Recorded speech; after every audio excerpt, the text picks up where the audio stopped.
মানুষ কেন নামাজ পড়ে না, এর আসল কারণ জানলে আপনি আশ্চর্য হয়ে যাবেন। পৃথিবীর বুকে থাকা একমাত্র পাপাচারী ব্যক্তি যাকে আল্লাহর রাসূল নিজ হাতে হত্যা করেছিলেন, তাকে হত্যার কারণ জানলেও আপনি আশ্চর্য হবেন।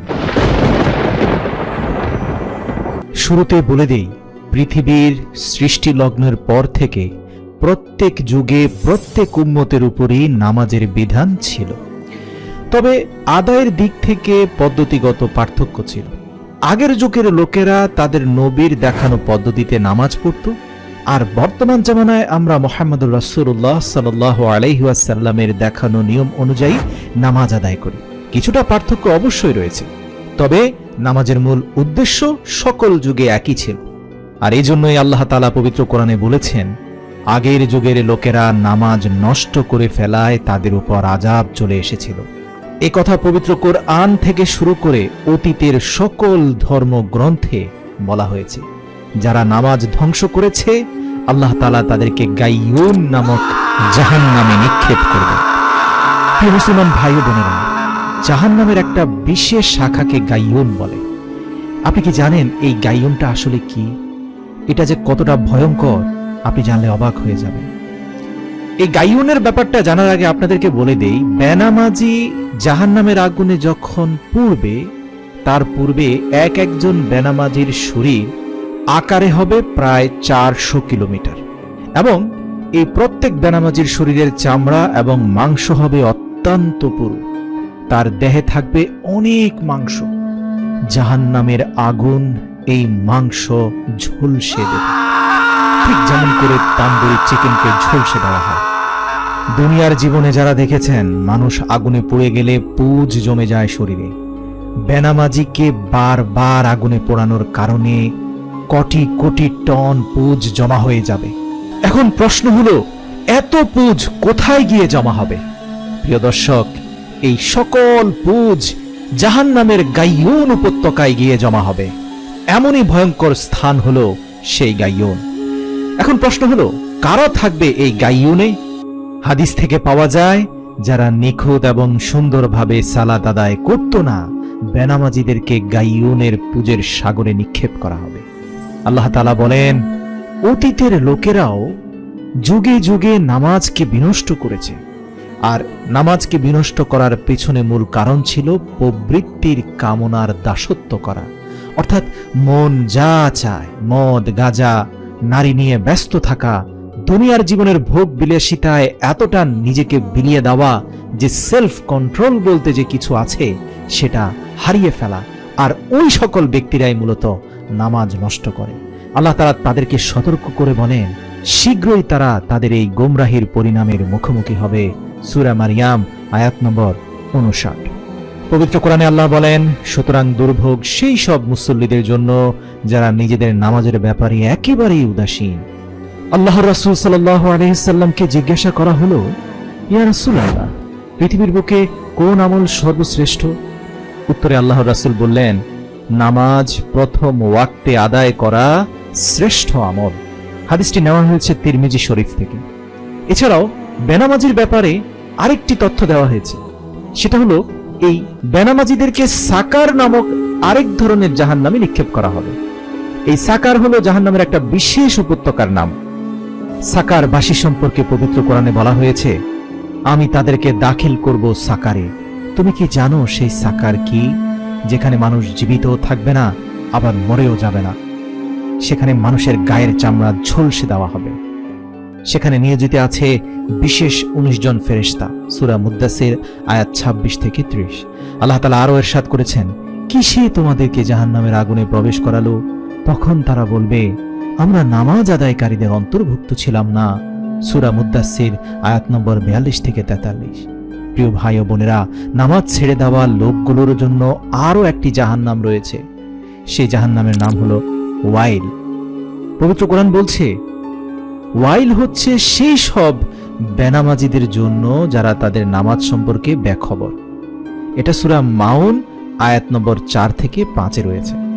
আল্লাহর রাসূল বলেন, ওয়াইল হচ্ছে এমন একটি জায়গা যেখানে জাহান্নামীদেরকে সাপ এবং জীবজন্তু এমন ভাবে খাবে যে কিছুক্ষণ পর তাদের হাড্ডির উপরে আবার পুনরায় মাংস ও চামড়ার আবরণ চলে আসবে।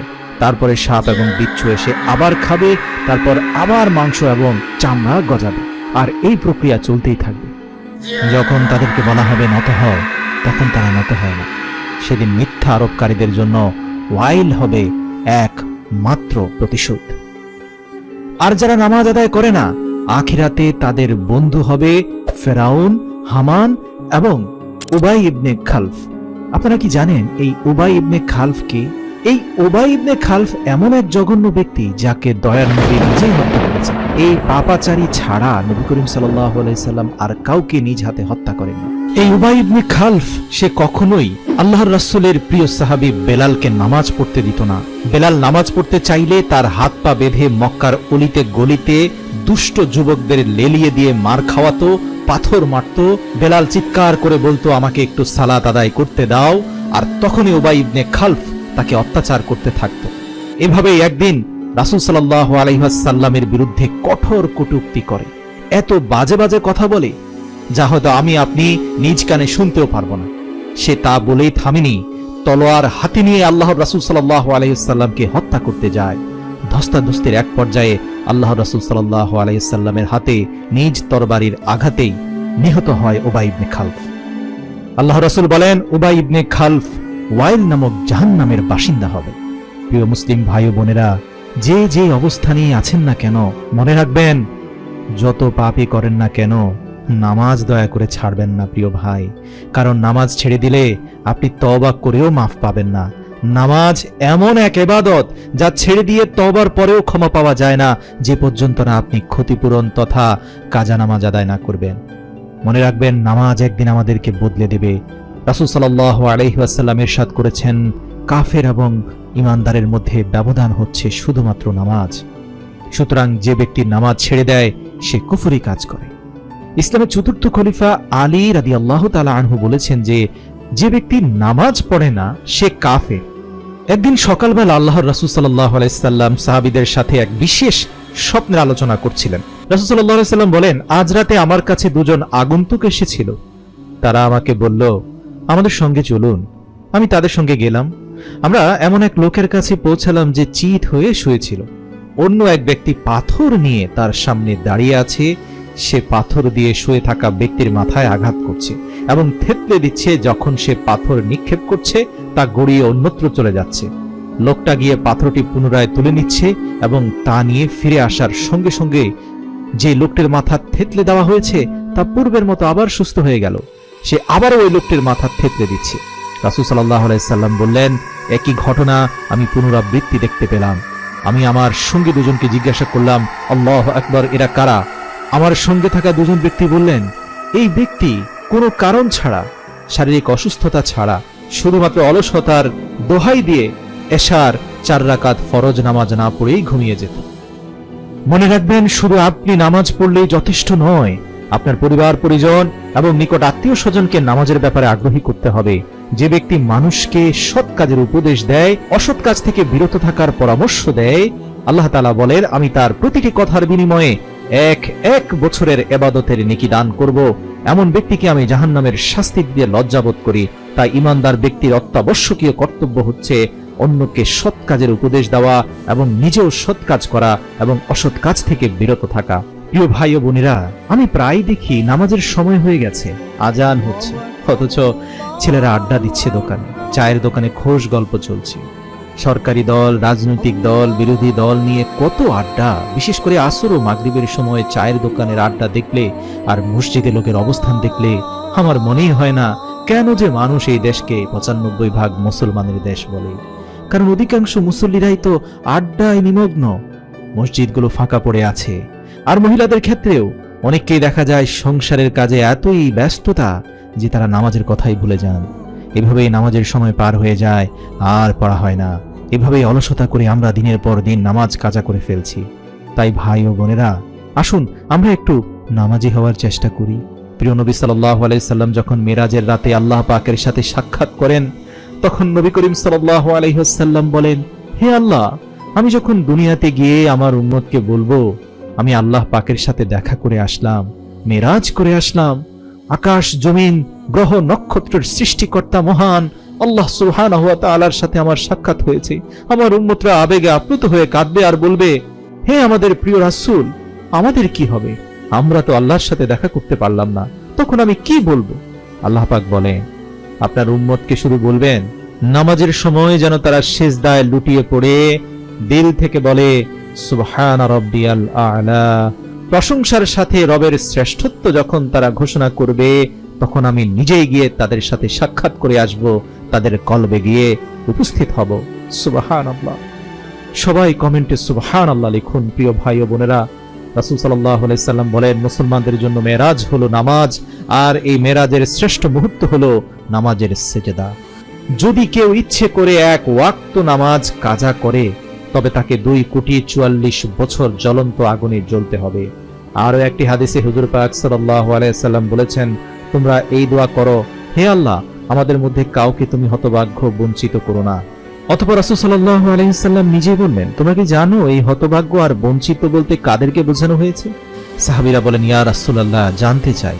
তখন নবী করিম সাল্লাল্লাহু আলাইহি সাল্লাম বললেন, যে ব্যক্তি নামাজ ছেড়ে দেয় সেই সবচেয়ে হতভাগ্য, বঞ্চিত। ইসলামে তার কোনো অংশ নেই। নামাজ ঈমানদারের জন্য মেরাজ সমতুল্য। আল্লাহ পাক নামাজের প্রথম সিজদায় মানুষকে জানিয়ে দেন যে তোমাকে এই মাটি দিয়ে সৃষ্টি করেছি। দ্বিতীয় সিজদায় জানিয়ে দেন, আবার এই মাটির সাথে মিলিয়ে দেব। আল্লাহু আকবার বলে দানের সময় জানিয়ে দেন, কিয়ামতের দিন আবার এই মাটি থেকে তুমি এভাবেই দাঁড়াবে যেভাবে সিজদা থেকে সোজা হয়ে দাঁড়ালে। সুবহানাল্লাহ। তোমাকে জীবিত করে দাঁড় করাবো। নামাজ ছাড়া কেউ সোজা হয়ে দাঁড়াতে পারবে না আল্লাহর সামনে। আমরা সবাই জানি ইসলামের 5টি ভিত্তি রয়েছে: ঈমান, নামাজ, রোজা, হজ, যাকাত। দেখুন, ঈমান বা স্বীকৃতির পরেই নামাজের স্থান চলে আসলো। আল্লাহু আকবার, আল্লাহর সামনে হাজির হওয়া, তার ডাকে সাড়া দেওয়া। আল্লাহ পাক তার বান্দাকে প্রতিদিন 5 ওয়াক্ত নামাজ পড়ার হুকুম দিয়েছেন। আল্লাহ পাক কোরআন শরীফের 82 জায়গায় বারবার হুকুম করেন, বান্দা তোমরা নামাজ কায়েম করো। হুজুর পাক সাল্লাল্লাহু আলাইহি সাল্লাম বলেন, নামাজ হলো বেহেশতের চাবি। চাবি ছাড়া যেমন তালা খোলা যায় না, তেমনি নামাজ ছাড়া বেহেশত পাওয়া যাবে না। কমেন্ট করে বলুন তো, আমাদের এই মুহূর্ত থেকে কি করা উচিত যদি সত্যি বেহেশতের তালাটি আমরা খুলতে চাই? আচ্ছা বলুন তো, মুমিন আর কাফেরের মধ্যে পার্থক্য কি? একটু কমেন্ট করে আমাকে জানান তো, সত্যি আপনি তা অনুভব করেন কিনা। আল্লাহ পাক কোরআন শরীফে ইরশাদ করেছেন, নিশ্চয়ই নামাজ কুপথ এবং খারাপ কাজ থেকে মানুষদের বিরত রাখে। তাহলে কেন হতাশ হয়ে মাদকাসক্ত হচ্ছেন, অথচ সর্বশ্রেষ্ঠ ঔষধ আপনার জন্য সালাত। আত্মনিয়ন্ত্রণের, আত্মপরিশুদ্ধির শ্রেষ্ঠ ঔষধ সালাত, মাদক নয়। আল্লাহর রাসূল আরেকদিন বলেন, জানো, আল্লাহর সন্তুষ্টির আশায় নামাজ আদায় করলে তোমার পাপসমূহ শীতকালের গাছের পাতার মতো ঝরে পড়ে যাবে। সুবহানাল্লাহ। এছাড়াও আল্লাহ তাআলা আল্লাহর রাসূলকে বলেন, হে হাবিব, আপনার উম্মতের উপর 5 ওয়াক্ত নামাজ ফরজ করেছি। যে ব্যক্তি এই 5 ওয়াক্ত নামাজ সময় মতো আদায় করবে, আমি নিজ জিম্মায় তাকে বেহেশতে প্রবেশ করানোর ওয়াদা করলাম। সুবহানাল্লাহ। আর যে ব্যক্তি সময় মতো নামাজ আদায় করতে ব্যর্থ হবে, আমি তার কোনো জিম্মাদারি নেব না, অর্থাৎ সে ব্যক্তি দোজখের মধ্যে কঠিন শাস্তি ভোগ করবে। মানুষ এত তুচ্ছ কারণে নামাজ ছেড়ে দেয়, প্রিয় ভাই ও বোনেরা, অন্তর ভেঙে খান খান হয়ে যায়। এই যেমন 2 দিন আগে একজন বলল, আরে ভাই, সে তো একজন সাদা মনের ভালো মানুষ, তাই সেভাবে তার নামাজ পড়ার দরকার নেই। আবার কেউ বলে, ভালোভাবে নামাজ পড়লে মানুষ তাকে জঙ্গিবাদী মোল্লা বলে, তাই নামাজ না পড়াই ভালো। আবার কেউ তো নির্লজ্জের মতো বলে, ধুর, নামাজ পড়ে কি হয়েছে? আল্লাহ আমাকে কি দিয়েছেন? আল্লাহ তো কিছুই দান করেননি, দামি বাড়ি, দামি গাড়ি, কিছুই না। আরবের শেখদের কত কি, তারা নামাজ পড়ুক, আমাদের পড়ার দরকার নেই। 4 নম্বর পয়েন্টটা বলি। আবার অনেকেই ভাবে তার অনেক কাজ, বেকারদের মতো 5 ওয়াক্ত নামাজ পড়ার সময় তার নেই। 5 নম্বর পয়েন্টটা কি জানেন? আবার কেউ কেউ ভাবে মনের নামাজই আসল নামাজ, হুজুরদের মতো মসজিদে লোক দেখানো নামাজের দরকার নেই। কত হুজুর নামাজ পড়েও তো দেখি কত আকাম কুকাম করে বেড়ায়। 6। আবার কেউ কেউ সারাদিন বাইরে কাজে ব্যস্ত থাকে, আর যখন বলবেন যে ভাই আসুন না নামাজটা পড়ি, তখন একটা মিষ্টি হাসি দিয়ে বলবে, এই ভাই একটু কাপড়টা পরিষ্কার না, কাপড় ঠিক নেই, আপনি যান, আপনি যান। 7। কেউ ভাবে তার বয়স কম, বৃদ্ধ হলে নামাজ কালাম ধরবে, যৌবন এখন উপভোগ করার সময়। 8। আবার কেউ ভাবে আমি কোনো খারাপ কাজ করি না, আমার কোনো পাপ নেই, তাই আমার নামাজ পড়ার দরকার নেই। নয়। অনেক মানুষ আছে নামাজ পড়ে আবার খারাপ কাজ করে, সে ভাবে আমি খারাপ কাজ করি না। অনেক মানুষকে হর হামেশায় বলতে শোনা যায়, আরে ভাই নামাজ পড়েও তো দেখেছি কত খারাপ কাজ করে বেড়ায় মানুষ, দেখুন ভাই আমি নামাজও পড়ি না খারাপ কাজও করি না। 10, কেউ কেউ বলে ভাই জামানা চেঞ্জ হয়ে গেছে, আপনি জান্নাতে যাইতে পারবেন না, চারপাশে যত অপরাধ হচ্ছে তার কোনো ক্ষমা নেই, তাই ক্ষমার আশা ছেড়ে দিয়ে নামাজ পড়া বাদ দিয়ে দিয়েছি। আবার কেউ কেউ ভাবে আমি তো বিরাট শিক্ষিত উচ্চ বংশের ধনী মানুষ, সাধারণ গরিবের মতো তালিওয়ালা জামা পরে এই সকল মোল্লাদের সাথে নামাজ পড়া আমাকে মানায় না। 12, অনেকে চিন্তা করে নামাজে মন বসে না ভাই, তাই নামাজ পড়ি না, যখন নামাজে মন বসবে তখন পড়ব নে। 13, অনেকেই সকালে ঘুম থেকে উঠতে পারেন না বলে ফজরের নামাজ পড়েন না, এই দোহাতে আবার বাকি নামাজগুলো পড়েন না, বলেন যে ভাই প্রথম নামাজ মিস হয়ে গেছে, বাকিগুলো পড়ে কি লাভ, জাহান্নামে তো যাবই। আবার অনেকে আছে ফজর মিস দেন, বাকি 4 ওয়াক্ত পড়েন। 14, অনেকে বলে 5 ওয়াক্তে এত রাকাত নামাজ কষ্ট লাগে ভাই, তাই পড়ি না, এত বেশি পড়তে পারবো না, মাঝে মাঝে 2-1 ওয়াক্ত পড়ি, আর জুমার নামাজটা ভাই আমি পড়ি। 15, অনেককে বলতে শোনা যায় শুক্রবারে জুমার নামাজ পড়লেই হয়, এতেই চলে, এত বেশি নামাজ পড়তে হয় না। 16, অনেককে এমনও বলতে শোনা যায় আমার পীর আছে, পীরের তরিকায় চলি, আপনাদের মতো ভাই 5 ওয়াক্ত নামাজ আমার পড়তে হয় না। 17, অনেকে আবার সূরা নিয়ত ইত্যাদি জানে না, তাই নামাজও পড়ে না, বলে যে ভাই আমি নামাজের নিয়ম কানুন জানি না, শেখারও ইচ্ছা নেই, পড়বো না। 18, অনেকে আবার নিয়ত করে সামনের বছর হজ করে একেবারে পাক্কা নামাজি হয়ে যাব, বারবার ধরা ছাড়া ভালো না। 19, অনেকে আবার বলেন হুজুর বলেছে যার ঈমান আছে সেই বেহেশতে প্রবেশ করবে, নামাজের দরকার কি, আর এজন্যই অনেকে নামাজ পড়ে না। আবার দেখবেন অনেকে বাবা দাদাদের দোহাই দেয়, বলে যে আমার বাবা নামাজ পড়তো না, আমিও পড়বো না, পড়বো তবে বৃদ্ধ হলে পড়বো। 21, কেউ কেউ বলে নামাজি হুজুররা হলো জঙ্গি, তাই আমি নামাজ পড়ি না। 22, কেউ কেউ বলে বাবা মা নামাজ শিক্ষা রোজা শিক্ষা দেয়নি, তাই পড়ি না। 23, অনেক মুসলমান আছেন তারা বলেন নামাজ পড়ে কি লাভ ভাই, কোনো লাভ নেই, ভাগ্যে যদি বেহেশত থাকে এমনিই পাবেন, নামাজ টামাজ লাগবে না। 24, কেউ কেউ বলে স্কুল কলেজ বিশ্ববিদ্যালয়ের প্রগতিশীল তাদের দেখা শ্রেষ্ঠ শিক্ষকেরা বলেছেন ভালো মানুষ হতে নামাজি হতে হয় না, ভালো মানুষ তার মনের সিদ্ধান্তেই হতে পারে। 25, অনেক দলের নেতাকর্মীরা বলেন সমাজের গুণীজন নেতা সুশীল মানবতাবাদী সংস্কৃতিবাদী সবাই বেনামাজি, তাই আমিও নামাজ পড়ি না, তবে প্রিয় মুসলমান ভাই ও বোনেরা, নামাজ না পড়ার কারণ যাই হোক না কেন বেনামাজির জন্য অপেক্ষা করছে জাহান্নাম। এই যতগুলো পয়েন্ট আমি বললাম এগুলোর উত্তর আপনি আপনার মধ্যেই খুঁজে নেন, এগুলোর উত্তর আপনি ভালো করেই জানেন। সত্যি বলেন তো এগুলোর উত্তর আপনি জানেন না? অবশ্যই জানেন, কিন্তু জেনে শুনে গা যদি ভাসিয়ে দিয়ে থাকেন এই পয়েন্টগুলোর সাথে, তাহলে জেনে রাখবেন আল্লাহর সাথে চালাকি করে কোনো দিন পার পাবেন না। আল্লাহ পাক ইরশাদ করছেন, হে আমার বান্দারা, আজ তোমাদেরকে কিসে জাহান্নামে নিক্ষেপ করেছে? তারা উত্তরে বলবে, আমরা নামাজ আদায় করতাম না। সূরা মুদ্দাসসির আয়াত 42।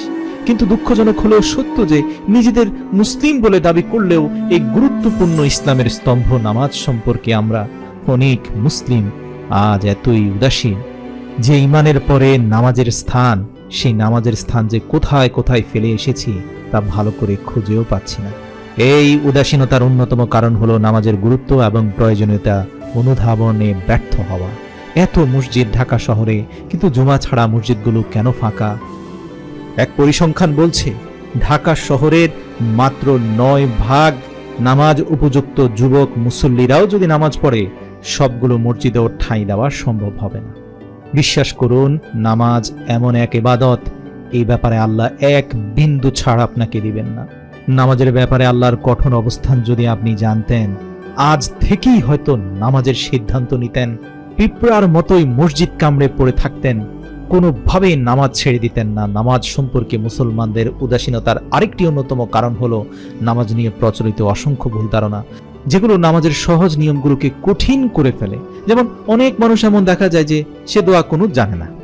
এখন দোয়া কুনুত মোটামুটি একটা বড় দোয়া, শিখতে হয়তো মাসখানেক সময় তার লেগে যাবে, যেহেতু সে আরবি ভাষায় দক্ষ না, পুরো বিষয়টাই তাকে মুখস্থ করতে হবে। তো এই দোয়া কুনুত না জানার কারণে সে পুরো এশার নামাজ বাদ দিচ্ছে। আমার সাথে দেখা হয়েছিল এমন একজন ভাই, তিনি বললেন আমি দোয়া কুনুত জানি না, তাই এশার নামাজ বাদ দিচ্ছি ভাই, শুধু ওই 4 ওয়াক্ত পড়ছি, আল্লাহ যদি মাফ করে। অথচ বিশ্বাস করুন, দোয়া কুনুত ভিতর নামাজের জন্য অপরিহার্য অংশ নয়। আপনি দোয়া কুনুত ছাড়াও ভিতরের নামাজ পড়লে ভিতরের নামাজটা একেবারে বাতিল হয়ে যাবে না, আপনি সওয়াব কম পাবেন। এমনকি ভেতরের নামাজ এশার নামাজেরও অংশ নয়। মানে আপনি ভেতরের নামাজ না পড়েও যদি এশার নামাজ পড়েন, তাহলে এশার নামাজ আল্লাহর দরবারে কবুল হবে। এটা একটা ভিন্ন নামাজ। বাস্তবতা হলো নিয়মিত 5 ওয়াক্ত নামাজ পড়া খুব কঠিন কোনো কাজ নয়, কিন্তু আমরা অনেকেই ছোটবেলায় হুজুরের কাছে যখন নামাজ পড়া শিখেছিলাম তখন হয়তো অনেক কিছু ভুল শিখেছিলাম। এই যেমন ধরুন নাওয়াইতু আন উসাল্লি আলিল্লাহি তাআলা, এভাবে আরবি নিয়ত যে পর্যন্ত না শিখেছে সেই পর্যন্ত হুজুরের বেধড়ক পিটানি তো আছেই। আর এই সকল মারধরের মাধ্যমে যে নিয়ত শেখানো হয়েছে, বড় হয়ে জানতে পারলাম নিয়ত একটা আত্মিক সিদ্ধান্ত, অন্তরের সিদ্ধান্ত। এরকম আরবিতে এটাকে লম্বা করে পড়তেই হবে এমন কোনো কথা নেই। ইভেন আপনি যদি বাংলায় বলেন যে আমি 4 রাকাত এশারের ফরজ নামাজ আদায় করতে যাচ্ছি, আল্লাহু আকবার, ব্যাস এতটুকুই যথেষ্ট। অথবা কিচ্ছু না বলে যদি মনে মনে স্মরণ করেন এখন তো আমি 4 রাকাত এশার ফরজ নামাজ আদায় করতে যাচ্ছি, জাস্ট মনে স্মরণ করলেন, ঠোঁটে আওড়ালেন না, তাও কিন্তু নামাজ হয়ে যাবে। সুবহানাল্লাহ। তো এই যে নামাজকে কঠিন করার পদ্ধতি যুগ যুগ থেকে আমাদের সমাজে চলে এসেছে, এইসবের বিরুদ্ধে শক্ত অবস্থান নিতে হবে। নামাজকে সহজভাবে মানুষের সামনে উপস্থাপন করতে হবে। কোনো মানুষ সে যদি নামাজের ব্যাপারে অনীহা প্রকাশ করে, সে যদি বলে নামাজ অনেক লম্বা হচ্ছে, রাকাতগুলো অনেক লম্বা হয়ে যাচ্ছে, না না আমি এত নামাজ পড়তে পারবো না, তাকে অন্তত বলুন ভাই আপনি ফরজটা পড়ুন, শুরুর দিকে ফরজটা পড়তে বলুন, সহজ করে বুঝান, তার জন্য সহজ করে দিন, সবার জন্য না, শুধু তার জন্য সহজ করে দিন। দেখবেন আস্তে আস্তে সে সুন্নতের প্রতিও ভালোবাসা সৃষ্টি হচ্ছে। বিশ্বাস করুন, নামাজ এমন এক আত্মার পরিশুদ্ধি এবং প্রশান্তির ইবাদত, যার আনন্দ এবং স্বাদ আপনি পেয়ে গেলে আর ছাড়তে চাইবেন না। তাই শুরুর দিকে নামাজকে সবার জন্য সহজ করে উপস্থাপন করুন। অনাগ্রহীদেরকে বলুন শুধু যেন ফরজগুলো অন্তত পড়ে, মানে হচ্ছে ফজরের 2 রাকাত, জোহরের 4 রাকাত, আসরের 4 রাকাত, মাগরিবের 3 রাকাত, এশার 4 রাকাত, ব্যাস ওগুলো সুন্দর করে পড়তে বলুন। ধীর স্থিরভাবে সূরাগুলো পড়তে বলুন। ধীরে ধীরে আস্তে আস্তে দেখবেন সে সুন্নতগুলো আদায় করা শুরু করেছে, এমনকি সে রাত জেগে তাহাজ্জুদ হয়তো পড়ছে। এছাড়াও আমাদের দেশে বিকৃত নামাজ ও অন্যান্য শিক্ষা সংক্রান্ত বইগুলো জাল হাদিস আর মন গড়া নিয়ম কানুনে ভরপুর। রাসূল সাল্লাল্লাহু আলাইহি সাল্লাম বলেছেন, যখন আদম সন্তান সিজদার আয়াত পাঠ করে অতঃপর সিজদা করে, তখন শয়তান কাঁদতে কাঁদতে এক পাশে সরে দাঁড়ায় এবং বলতে থাকে, হায় আমার পোড়া কপাল, আদম সন্তানকে সিজদা করার নির্দেশ দেওয়া হলো আর সে সিজদাও দিয়ে ফেললো, সুতরাং তার জন্য জান্নাত নির্ধারিত হয়ে গেল, আমি ব্যর্থ হয়ে গেলাম। একবার ভাবুন, যে সিজদা আপনার জান্নাত নিশ্চিত করে, দৈনিক সেই সিজদাগুলোর থেকে আপনি কত দূরে সরে গিয়েছেন। শয়তান বলতে থাকে, হায় আমি অস্বীকার করেছিলাম, তাই আমি জাহান্নামী। আর এই আদম সন্তান সারাদিন কত পাপ করার পরেও শেষ পর্যন্ত দেখছি এশার সিজদায় চলে গেল, হায় সে তো জাহান্নাম থেকে জান্নাতি হয়ে গেল, আমি ব্যর্থ হয়ে গেলাম। এই হাদিসটি নেওয়া হয়েছে মুসলিম শরীফ থেকে। আব্দুল্লাহ ইবনে মাসউদ রাদিয়াল্লাহু থেকে বর্ণিত। রাসূল সাল্লাল্লাহু আলাইহি সাল্লাম বলেন, জানো আমার নিকট কোন কাজটি সবচেয়ে বেশি প্রিয়? সাহাবীরা মাথা নেড়ে জানতে চাইলে আল্লাহর রাসূল বলেন, সময় মতো নামাজ আদায় করা, এটাই আমার কাছে সবচেয়ে প্রিয়। মুসলিম শরীফ থেকে হাদিসটা নেওয়া হয়েছে। আমরা অনেকেই হয়তো জানি না নামাজ পড়লে বিভিন্ন ধরনের উপকারিতা রয়েছে, অনেক রোগ থেকে আমরা আমাদেরকে রক্ষা করতে পারি। আপনি তো জানেন নামাজের শ্রেষ্ঠতম অংশ হচ্ছে সেজদা, যে সময় সরাসরি আল্লাহর সাথে বান্দার কলবে কানেকশন হয়ে যায়। এক নামাজে সেজদা অনেকগুলো শারীরিক সমস্যা থেকে আমাদের মুক্তি দেয়। সেজদাতে ব্রেন এবং আমাদের মুখের টিস্যুগুলোতে স্বাভাবিকের চাইতে বেশি রক্ত সঞ্চালিত হয়, যেটা অনেক রোগ প্রতিরোধে সাহায্য করে। ব্রঙ্কাইটিস হওয়ার সম্ভাবনা অনেকাংশে কমে যায়। গবেষণায় এসেছে বেনামাজিদের থেকে নামাজিদের ব্রঙ্কাইটিস হওয়ার সম্ভাবনা অনেক কম থাকে। এর কারণ হচ্ছে তারা নিয়মিত 5 বার সেজদা দিয়ে থাকে। এর কারণ হচ্ছে তারা নিয়মিত অন্তত 20 বারেরও অধিক সেজদা দিয়ে থাকে। সেজদা করলে ফুসফুসেরও বিভিন্ন রোগ হওয়ার সম্ভাবনা কমে যায়। 2 নামাজের রুকুতে যাওয়া কিংবা সেজদায় যাওয়ার মাধ্যমে যে অঙ্গভঙ্গি আমরা করি, তা আমাদের মেরুদণ্ডের L5 এবং L3, যেখানে মূলত ব্যাক পেইন ক্রিয়েট হয়, সেই সমস্যার সমাধান করে দেয়, যার কারণে আমরা হার্ট, কিডনি থেকে শুরু করে অনেকগুলো প্রবলেম থেকে বেঁচে যাই। বিশ্বাস করুন, বেনামাজিদের হাসপাতালগুলোতে গিয়ে খবর নিয়ে জানুন, পশ্চিমা দেশে বেনামাজিদের সেই সকল লাইফস্টাইলকে দেখুন, কত ভয়ঙ্কর রকমের রোগে আক্রান্ত, যা হয়তো মুসলিমদের মধ্যে নেই। এছাড়াও রুকু থেকে সোজা হওয়া এবং সাথে সাথে আবার সিজদায় চলে যাওয়া, এই জায়গাতে আমাদের পাকস্থলীর উপরে এমন কিছু চাপ পড়ে এবং বিশেষ নাড়াচাড়া ও টানের কারণে অশ্ব পায়েস এবং হার্নিয়া হবার সম্ভাবনা অনেকাংশে কমে যায়। এছাড়াও সারাদিন কাজের ব্যস্ততার মাঝে 5 বার নামাজ শরীর ও মনকে সতেজ ও চাঙ্গা করে তোলে, যা আমাদের কর্মমুখী উৎপাদনশীলতাকে বাড়িয়ে দেয়। শরীরের ভেতরে আলসেমি দূর করে এই নামাজের জন্য 5 বার উজু শরীরের ময়লা দূর করে, যা বিভিন্ন রোগ হওয়ার সম্ভাবনা কমিয়ে দেয়। শবে কদর, শবে বরাত ফজিলতপূর্ণ রাত। শবে কদরের ফজিলত সরাসরি কোরআনের মাধ্যমে সাব্যস্ত, শবে বরাতের ফজিলত হাদিসে আছে। এই রাতগুলোতে ধর্মপ্রাণ মুসলমানদের মাঝে রাত জেগে নফল ইবাদতের ব্যাপক প্রবণতা দেখা যায়। মসজিদগুলোতে ঢল নামে মুসল্লিদের অনেকেই নফল নামাজ আদায় করেন, কোরআন তেলাওয়াত, জিকির আজগারে সময় কাটিয়ে দেন। এই রাতগুলো ছাড়াও সাপ্তাহিক শুক্রবার, 2 ঈদের রাত ফজিলতপূর্ণ। এই সম্পর্কে হযরত ওমর রাদিয়াল্লাহু তাআলা আনহু বর্ণনা করেন, 5টি রাত এমন আছে যে রাতের দোয়া ফিরিয়ে দেওয়া হয় না। জুমার রাত, রজবের প্রথম রাত, শাবানের 14 তারিখ রাত, 2 ঈদের রাত। আমাদের দেশে 2 ঈদের রাতের গুরুত্ব খুব কম থাকলেও শবে কদর এবং শবে বরাতে উপচে পড়া ভিড় থাকে, গভীর রাত পর্যন্ত মসজিদে আনাগোনা থাকে। যুবকদের একটা অংশ রাত জেগে বাইরে ঘুরে বেড়ান, আনন্দ করেন, তবে বিচক্ষণেরা রাত জেগে তাহাজ্জুদ এবং কিয়ামুল লাইল পড়ে। তবে দুঃখজনক হলেও সত্য, এক অংশ অজ্ঞতার কারণে সারা রাত জেগে নামাজ পড়ে ফজরের নামাজ না পড়ে ঘুমিয়ে পড়ে। ফজিলতপূর্ণ রাতে নফল ইবাদতের পর ফরজ নামাজ আদায় না করার বিষয়টি ভয়ঙ্কর, কারণ আল্লাহ তাআলার কাছে ফরজ ইবাদতগুলো যে কোনো নফল বা সুন্নতের চেয়ে অনেক বেশি গুরুত্বপূর্ণ এবং ফজিলতপূর্ণ। যদিও নফল ইবাদত ফরজের ঘাটতি পূরণ করে, কিন্তু মাথায় রাখতে হবে ফরজের সময় ফরজ পড়াটাই হচ্ছে সর্বশ্রেষ্ঠ দায়িত্ব।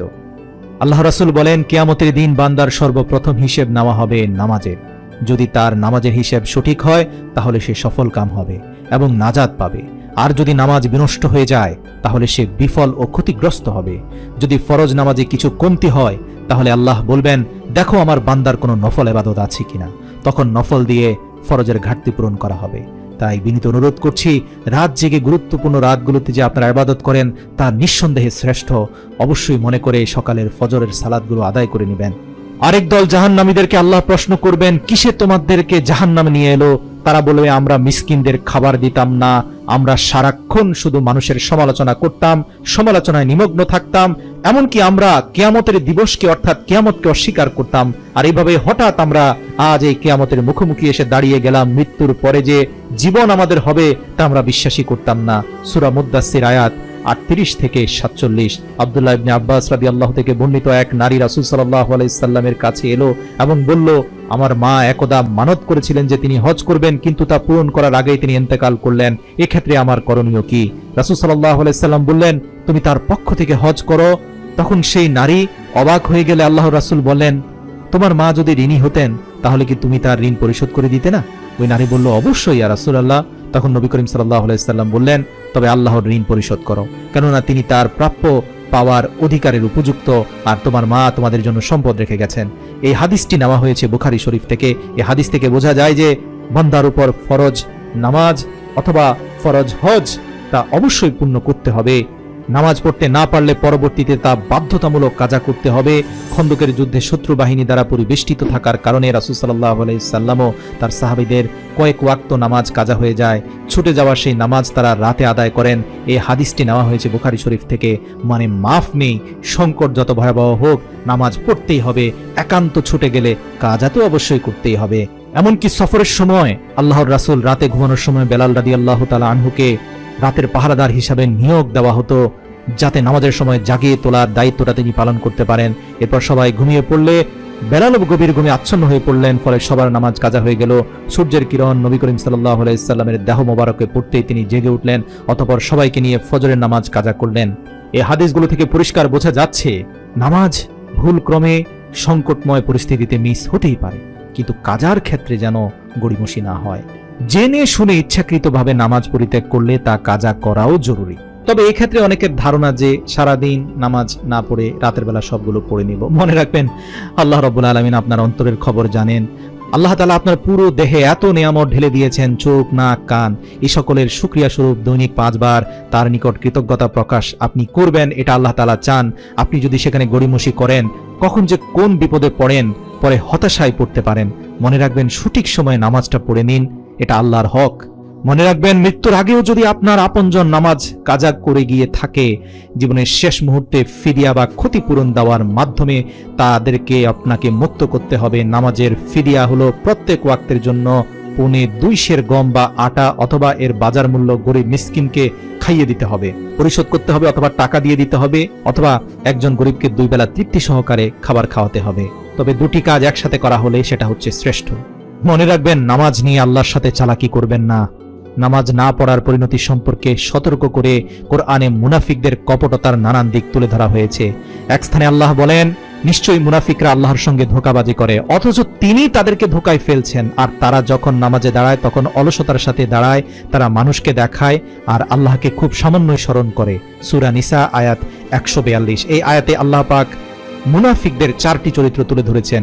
এক, তারা আল্লাহর সঙ্গে ধোঁকাবাজি করে, কিন্তু কথা হলো আল্লাহকে ধোঁকা দেওয়ার কোনো সুযোগ নেই, তিনি সর্বজ্ঞ। কিন্তু মুনাফিকরা কপটতা করে, মনে করে তারা আল্লাহকে ধোঁকা দিয়ে ফেলেছে। আল্লাহ তাআলা তাদের অন্তরের খবর জানেন, যার কারণে আল্লাহ তাআলা তাদেরকে কঠিনভাবে পাকড়াও করবেন। মুনাফিকদের নামাজের আরেকটি বৈশিষ্ট্য হচ্ছে, নামাজটা তাদের কাছে একটা বোঝা। নামাজের মধ্যে খুব কমই তারা আল্লাহকে স্মরণ করে, অথচ নামাজ হচ্ছে আগাগোড়া আল্লাহর জিকির ও স্মরণে পরিপূর্ণ। সুতরাং তাদের নামাজ থেকে আন্দাজ করা যায় এই নামাজ লোক দেখানো নামাজ। কত উদাসীনতার সাথে তারা নামাজগুলো পড়ে। আল্লাহ পাক অন্যত্র বলেছেন, তাদের দান কবুল হওয়ার ক্ষেত্রে বাধা কেবল এটা যে তারা আল্লাহ ও তার রাসূলের সঙ্গে ধোঁকাবাজি করছে এবং তারা নামাজের চরম অলসতা প্রদর্শন করছে।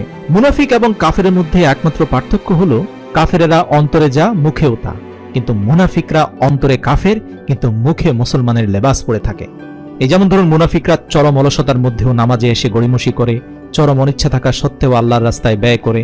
এই জন্য আল্লাহ তাআলা পবিত্র কোরআনে বলেছেন, দুর্ভোগ সেই নামাজির যারা নামাজ সম্পর্কে উদাসীন, নামাজে এসে নামাজটাকে মনে হয় যেন একটা খেল তামাশা বানিয়ে ফেলেছে।